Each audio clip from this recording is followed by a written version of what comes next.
So we all want to have great mental health, but how do we do it? What's the formula that we can adopt to improve our overall mental health? Well, I think we need to look at what are the countries that have the best overall mental health and what are they doing that we could learn from? And it's similar in business or sports where we look to the top people that are doing amazing in their field and we learn off those people, like the Elon Musks in business. How is he so productive? Or the Ronaldos or the Messis in football. Why are they such good football players? What are they doing? What can we learn from them? And I think it's the same with mental health and health in general as well. Who are the healthiest countries in the world? And what can we learn off them? And so I happen to actually be living in one of those countries at the moment, and that's Spain. In 2019, a Bloomberg report rated Spain as the healthiest overall country in the world. And by 2040, Spain will have the longest lived people. And in 2021, Spain ranked number 2 in the Mental State of the World report, which is the largest report of its kind, which surveyed people from 34 different countries. And it's a survey that people take and fill out, and it asks a bunch of different questions around how that person's mental health is. New Zealand ranked number 28 out of 34, and the Anglosphere countries ranked the worst out of all of the different areas of countries. So this report was done by a non-profit organization, Sapiens Lab, and over 200,000 people responded. Let's dive into it. There's 4 different areas that I've looked at and been researching of what are the key things that Spain are doing well that we could learn from, in New Zealand, and also US could learn from, England and other countries that don't have the best mental health. Now in Spain, there is the Mediterranean diet. And that is a diet that is more whole foods based on fruits, vegetables, nuts, seeds, legumes, fish,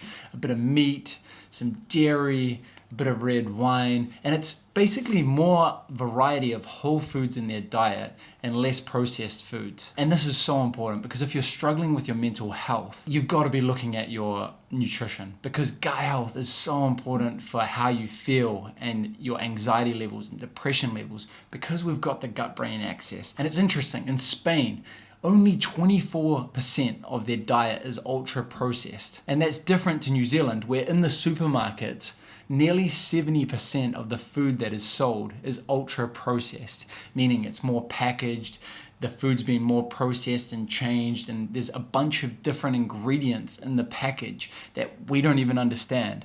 So how's our body going to utilize that information from that food to utilize the nutrients to support our overall health?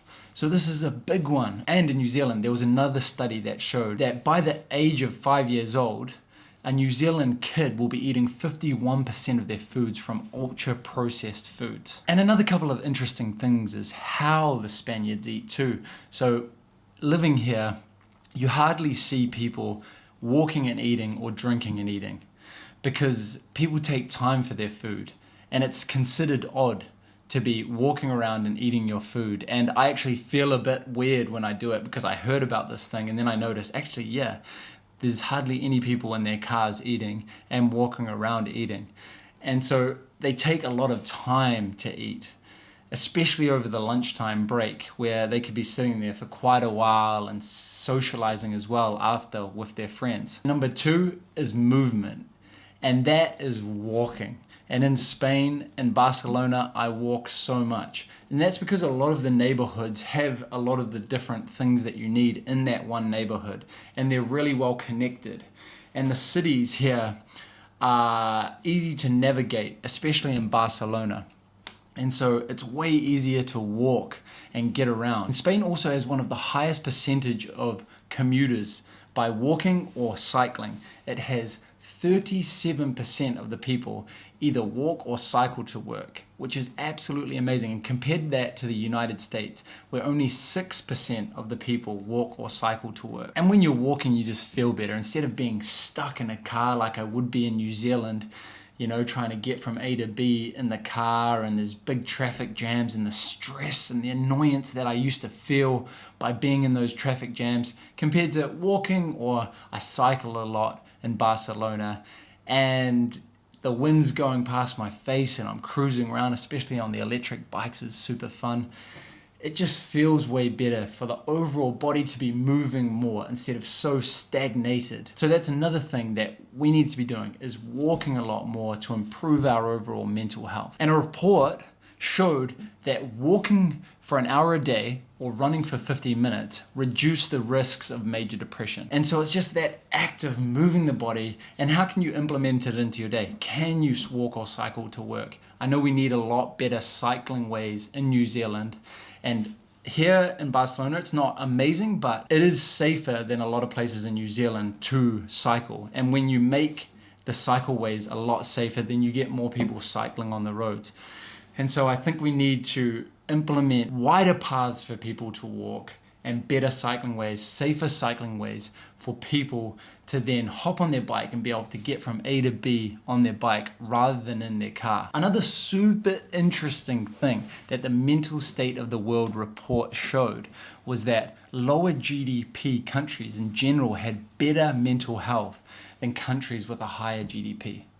And this just massively goes to show that it's not so much the economic growth that brings happiness, this endless pursuit for growth and to build the economy that brings internal contentment. It's oftentimes actually being grateful for the life we have and enjoying it instead of what's the next house, what's the next car. And I know from living in Spain here, living in Barcelona is more about living and enjoying life, taking longer time to have your lunch and going out and doing different activities, enjoying time with friends.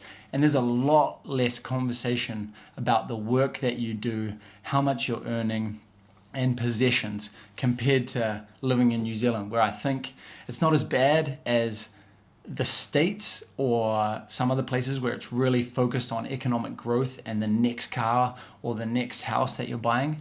But that's another mindset that we should adopt, and even the environment that you're living in. I enjoy to live more in this environment where not as many people talk about what their next house is or their next car or possessions, and it's more on enjoying life and being in the moment and having fun. So number 3 is the mindset of working to live rather than living to work. Now the 4th one is a big one that I've been thinking about, and that's the expression of oneself and different cultures and how they express themselves.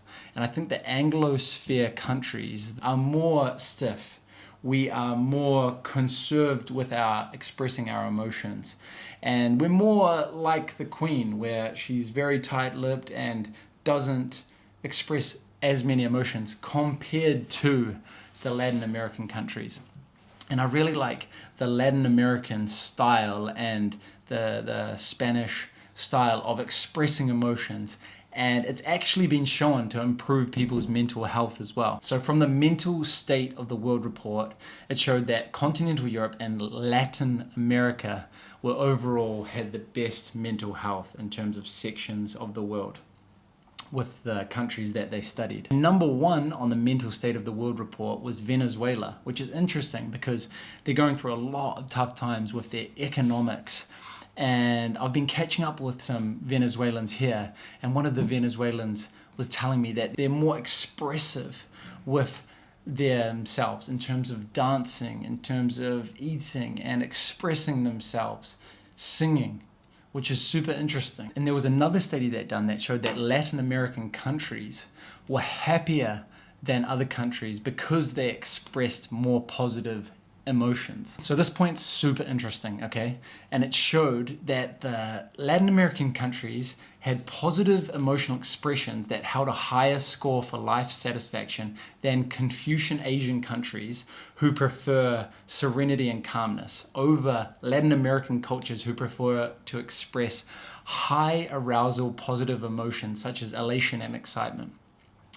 And in other words, it's national happiness may be less about what we feel and more about what we express. So can we express more of these emotions that we're having and put ourselves in environments where we can express these emotions, such as an ecstatic dance where you can really express that elation, or playing sports with friends where you can express that excitement and fun and joy, or laughing with friends and letting loose a bit more to really have a good laugh, telling jokes, taking time to hang out with friends where you have lots of laughs, or setting up and going on adventures, or dancing like the Latin Americans do. So many of them can salsa dance and do the bachata and Spanish. And I know for myself, my hips are quite stiff, and so we can loosen those up and dance a bit more and express some of these positive emotions with our bodies to have better overall mental health. In summary, if we want to learn from one of the countries with